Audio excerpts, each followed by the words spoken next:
This is Wes.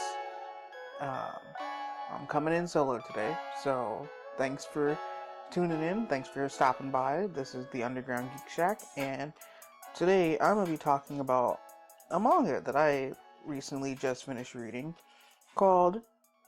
It's only volume one, so it's not like I've read the whole everything. Got caught up with this manga or anything. This is literally just volume one, which covers like 7 chapters. But the manga that I want to be talking about today is Sakamoto Days. And Sakamoto Days is, this manga is a trip. It's good.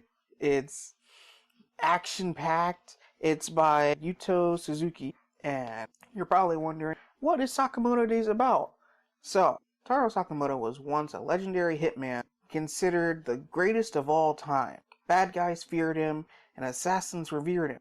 But then one day, he quit, got married, and had a baby.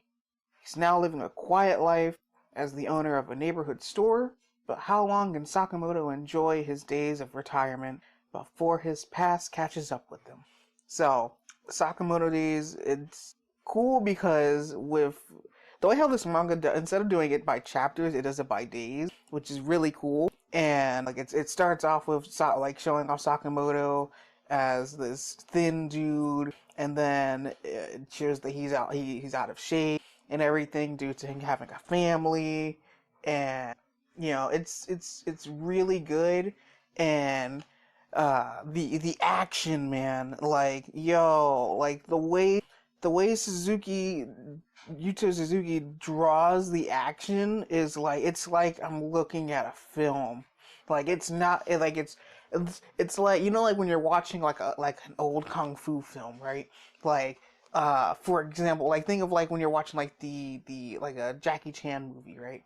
Or John Wick. Sometimes the camera is stationary and you watch you watch all the movements and everything, the punches, the kicks, and everything is you see it going, you see the movements flying and everything. It's not like cut here, cut here, cut here, cut here, and then the enemy just somehow laid out on the ground. You actually see all the movement in its entirety flow together. There's the first person that we get introduced to besides Taro Sakamoto is this dude named Shin, who's a clairvoyant, right? And so he can read minds, and it's cool because so Shin is being told by the higher ups of the assassin organization, hey, we need you to go take out Sakamoto. And so Shin goes over, and he's like, I want to pay my respects. And first he tries to talk Sakamoto up and be like, hey, just come back, come back, you'll be fine, come back. And Sakamoto's like, no, I'm good. And the funny thing is, Sakamoto doesn't really talk that much, but he talks and everything. He's like, yeah, I'm not coming back, I'm good, my life is good. And Shin walks away, and he says, okay, cool. So Shin walks out, and then he comes back, and then he's like, he comes back, and it's an all-out fight in the store. Sakamoto is over here using appliances from his store. He used so Shin came in, right? And he goes, Sakamoto, I have to give my regards to you. I gotta take you out. So Shin takes out a pistol, and he has the silencer on it. And so he goes to fire. And so he fires the pistol, and the bullet goes out. Sakamoto blocks the bullet with a cough drop. You heard me right. A cough drop. The Ricola cough drop. Yeah, that kind of cough drop. And so he spits out the cough drop and deflects the bullet. And then Shin has to get around the corner to since he can read minds, he's trying to read Sakamoto's mind to get a leg up on what's going on. And it's a point where Sakamoto just jumps over the counter and just wails on Shin, and he literally knocks his lights out. He also uses a rubber band, and a stapler or something, and like he's just like using household appliances to take out people, and so takes out Shin, right? And then Shin goes back to the assassin organization that he was with, and like the boss for him is like, hey, yo, did you take out Sakamoto? And Shin's like, I couldn't. There was no way for me to do. And then the boss is like, yeah, you're weak. I'm gonna have to take you out myself. And then Sakamoto shows up because like at first Shin's like, no, you can't fight him. He's a totally different beast. He's totally different from the Sakamoto we all remember. And so they're like, nah, we gonna take you out. You a coward. So they try and take out Shin. And then Sakamoto shows up and saves Shin. And literally when he helps Shin, he's taking out all these different people with non-lethal techniques. He ain't killing them. He has a non-killing rule. And he saves Shin, and he literally gives Shin a job at the convenience store that he works at. He literally gives him a job, which I find is so funny because he goes, hey, yo, yeah, now you work for me now. You can come work for me. I got you, fam. And then, so we got him, and then we get introduced to another person, because it's like, we get Shin, right? So, Shin's the first person that's added on to the family of Sakamoto. So you got Sakamoto, you got his wife, and then you got Hina, his daughter. And so Shin's the first person that we actually get to have on Team Sakamoto outside of his family. And then the next person we get is Lu Zhaotang. Like, they go to China to just get some pork buns. They go to China to get pork buns. That's all that they're there for, just to restock the store. And like a dude comes flying out of a window, right? He comes flying out of a window, and then Lu comes running past, and they're like, get her, and they're like, the dudes are like, get her, don't let her get away, she's part of the triad, and so, like, they're trying to get to her, and then they smush the pork buns that Sakamoto and Shin were trying to, get, and so Shin and Sakamoto chase after Lu, and so they're trying to help her, and then we get this thing about there's these two assassins that are after Lu called Bacho and Sun Hee. They're brothers, but they do an art kind of thing. Like they use the corpses of the enemies that they take out as like art material, which is really weird. But alright, to each is their own. And so they sit here. They do a fight there, and then so Sakamoto is like, prioritizing the store is top priority, and they start going in, they're fighting the assassins and everything, they're fighting the brothers, and literally when they're fighting the brothers, Sakamoto comes in, like they're like, first they're fighting on this rooftop, then the rooftop caves in, then they're inside the store, this like other store, and then out of nowhere Sakamoto takes a fridge and slams it down on Bancho. And I'm like, yo, like this dude said you need to cool off, and just bam, like, yo. And it's cool because like, Lu uses Tai Chi, and so that's interesting. She uses Tai Chi and everything, and then there's a moment where like, so because they apparently Lu's trying to she has this key that is a secret to her that like that unlocks something that her parents had entrusted to her, and her parents are already gone, are already off out of the picture. They're dusted, and the people of the Dondenkai, or the organization that are with Sun Hee and Bancho, they're chasing after Lu, and so she has this key, and Shin's like, why have the key? Why not just give it to them? And she's like, no, my parents, entrusted this key to me and everything. And, so they get to this spot where this vault type thing, and they literally still have to take on the two assassins, right?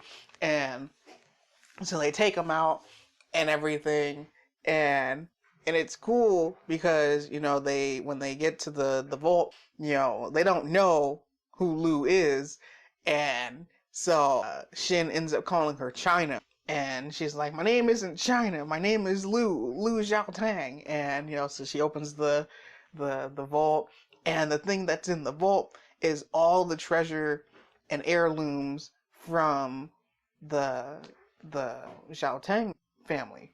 And, from the first person, that was weird, from the first person all the way down to Lu. And, so it was cool. It's cool because then, like, right after that, Lou is the second person who joins the family. And so I'm excited because now, like, we getting into this next arc, which I think is called the Sugar Park arc or something like that. And they go, we also meet this dude named Nagumo, who is also an assassin who worked with Sakamoto in this thing called the Order. And with and he's a shapeshifter, so he can turn into anyone else. And so when we first meet him, it looks like Sakamoto, and so he's telling Lu and Shin about, hey, you guys need to be getting back to work and stuff like that. And you're like, wait a minute, this dude is a lot more talkative than usual.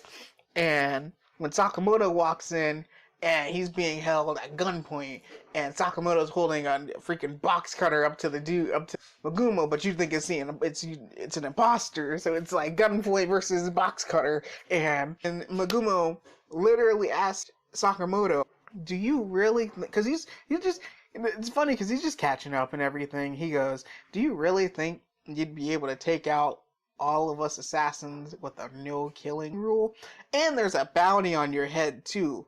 For I think it was like 1 billion or 5 billion yen, something around there. But it's a big bounty that's on his head. And literally, one of the dudes that come in is a pizza delivery dude, and he's an assassin. And he gets taken out so quickly.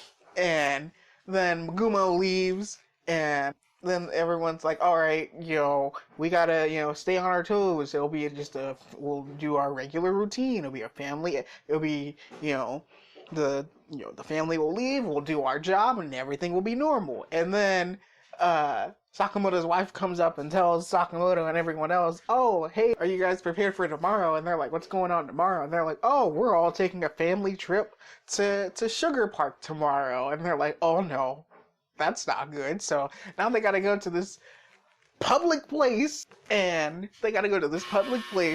with a bunch of people out in the open in a theme park of all places, while also trying to fend off assassins. And there was one, so they get to the park, right? And so they get to the point where Shin can, read the thoughts of in a 2 meter or 30 meter somewhere in a large radius of people. And there's one assassin who comes in who's disguised as a janitor. And so he comes in, and Sakamoto takes a pen, doesn't even look at the dude behind him, and then just stabs him. Just takes the pen and just whoosh. And he avoided all the arteries and everything, so the dude's gonna live. And you're like, what the heck? Sakamoto doesn't need any protection. And then this other assassin is like, oh, so these people are dangerous. I gotta be aware of this dude named Shin who can read minds. And they get onto a roller coaster, and this dude gets on with them without Shin or Lu knowing.